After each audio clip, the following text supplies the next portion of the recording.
안녕하세요. 이거됨의 스티븐입니다. 저번 강좌에서는 GWCAD 사용 전에 필요한 환경 설정을 알아보았습니다.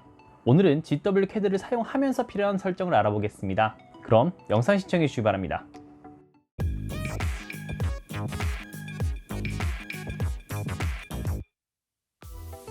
강좌를 시작하기에 앞서 2D CAD를 사용하시는 대부분의 사용자들이 GWCAD와 다른 CAD와의 호환성이 어떤지 많이들 궁금해하십니다. 대한CAD라고 해서 사용하면 기존에 사용하던 도면들은 어떻게 되는 거지? 아니면 거래처와 도면을 주고 받아야 되는데 안 열리면 어떡할까 걱정들을 많이 하십니다. 우선 GWCAD에서 열기를 눌러보겠습니다. 제일 기본이라고 할 수 있는 DWG 파일이 열리는 것을 알 수 있습니다. DXF 파일도 열리는 확장자며 DWS를 저는 사실 해외 업체와 거래하면서 도면을 주고받는 상황이 아니라면 잘 못 보긴 했지만 역시 문제없이 열어볼 수 있습니다. 도면 템플릿 파일 형식인 DWT 파일까지 타 CAD에서 사용하는 형식을 다 문제없이 사용할 수 있는 것을 알 수 있습니다. 그럼 저장하기 형식도 한번 알아보겠습니다. 당연하게 아시겠지만 최신 버전으로 저장된 도면은 이전 버전의 프로그램에서 불러올 수가 없습니다. 오래된 버전을 사용하시는 분들도 많기 때문에 다양한 범위의 저장 가능한 확장자는 필수입니다. DWS와 DWT는 버전 구분이 따로 없고 그 외에는 다양한 버전으로 저장이 가능합니다. 호환성 측면에서는 필요한 파일 형식을 다 지원하기 때문에 큰 문제 없이 사용이 가능하실 것이라 생각합니다. 자, 그럼 이어서 오늘 알아볼 것은 제도 보조 도구 탭입니다. 그리기 보조 도구 탭이라고도 하는데 여기저기들 많이 물어보시는 것 위주로 설명을 드리겠습니다. 첫 번째는 스냅 모드와 직교 모드입니다. 사실 이것을 어떻게 사용하시는지 물어보시는 분들보다 초보자분들께서 CAD가 좀 이상한데 뭘 잘못 누른지 모르겠어요 하시는 분이 더 많습니다. 스냅 모드 같은 경우에는 도면을 마우스로 그릴 때 길이 또는 각도가 정수로 딱 떨어지게 찍히게 됩니다. 또한 직교 모드는 90도 단위의 선만 그릴 수 있도록 해주는 기능입니다. 상황에 따라 상당히 유용한 기능이며 스냅 모드는 F9번, 직교 모드는 F8번 키로 껐다 켜시면서 사용하시면 되겠습니다. 다음은 모눈 표시 기능입니다. 도면을 그릴 때 뒷배경에 표시되는 모눈이며 일반적으로 켜놓고 사용하시는 게 편합니다. 하지만 캡처를 할 때나 선을 좀 더 명확하게 보고 싶을 때 꺼서 확인하기도 합니다. 간격 같은 경우에는 오른쪽 마우스 클릭하시고 설정을 눌러주시면 간격을 조절할 수도 있습니다. 그리고 오늘 제일 중점적으로 설명드릴 부분은 바로 객체 스냅 부분입니다. 객체 스냅의 표시 사이즈 같은 경우에는 지난 영상에서 알려드렸습니다. 궁금하신 분은 지난 영상에서 확인해 주시기 바랍니다. 객체 스냅은 영어로 오브젝트 스냅, 줄여서 오스냅이라고도 합니다.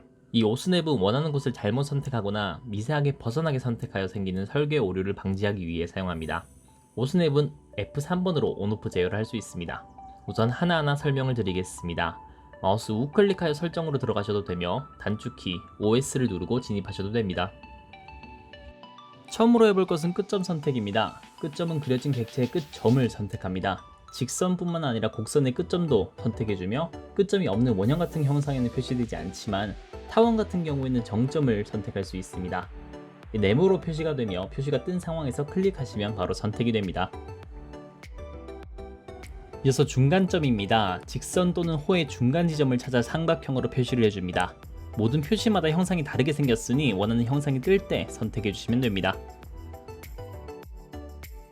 중앙은 원 모양으로 표시되며 원이나 호의 중점을 찾아서 선택을 해줍니다. 상당히 자주 사용하게 되며 보통 동심원을 그릴 때 많이 사용합니다. 다음은 기하학적 중심입니다. 형상의 중심점을 찾아주며 비교적 최신 버전에만 있는 기능으로 알고 있습니다. 이렇게 사각형이 있다면 중심점을 찾아서 표시를 해주는데 실제로 많이 사용되는 기능은 아닙니다.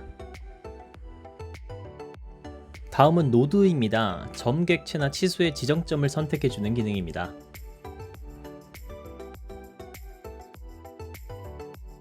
사분점입니다. 사분점은 원이나 호의 사분 지점을 선택해줍니다. 이어서 연장입니다. 연장은 두 개의 객체가 연장이 되었을 때 교차할 가상의 점을 찾아서 선택해줍니다. 해당 기능은 두 개의 객체를 지정해 주어야 표시가 되니 유의하시기 바랍니다. 다음은 수직입니다. 선택한 객체의 수직 지점을 찾아서 선택합니다. 대부분 직선을 다른 직선의 수직으로 연결하고자 할 때 많이 사용됩니다. 접점은 원이나 호 등의 곡선 객체에서 접점을 형성하는 지점을 찾아서 선택합니다. 곡선과 곡선이거나 곡선과 직선을 연결할 때 접점을 찾아서 사용합니다. 근처점은 커서가 위치하고 있는 곳에서 가장 가까운 지점을 찾아서 선택합니다. 하지만 대부분 원하는 점을 선택할 가능성보다 임의의 점이 선택될 가능성이 있어 일반적으로 자주 사용되지는 않아서 여기서는 넘어가도록 하겠습니다. 평행도 말 그대로 평행한 선을 그릴 수 있도록 도와주는 기능입니다.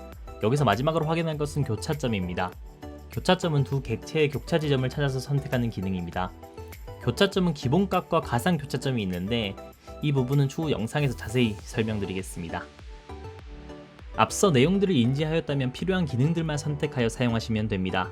너무 많은 기능을 선택해 놓으면 오히려 선택하는 것에 불편함이 생길 수 있습니다. 하지만 가끔 사용하는 옵션을 껐다가 켜는 것은 상당히 불편할 것입니다. 그럴 때는 Shift를 누르시고 마우스 우클릭하시면 옵션들이 뜨게 됩니다. 이렇게 하면 원하는 지점을 정확하게 클릭할 수 있지만 해당 클릭 한 번만 해당되기 때문에 자주 사용하는 것은 옵션을 선택해 놓으시기 바랍니다. 이상 오늘의 영상을 마치겠습니다. 설정 부분을 많이 설명드리는 이유는 사용성에 제일 직결된 문제이기 때문입니다. 다음 영상부터는 도면을 그리는 법을 알아보겠습니다. 구독, 좋아요, 알림 설정해 주시기 바랍니다. 감사합니다.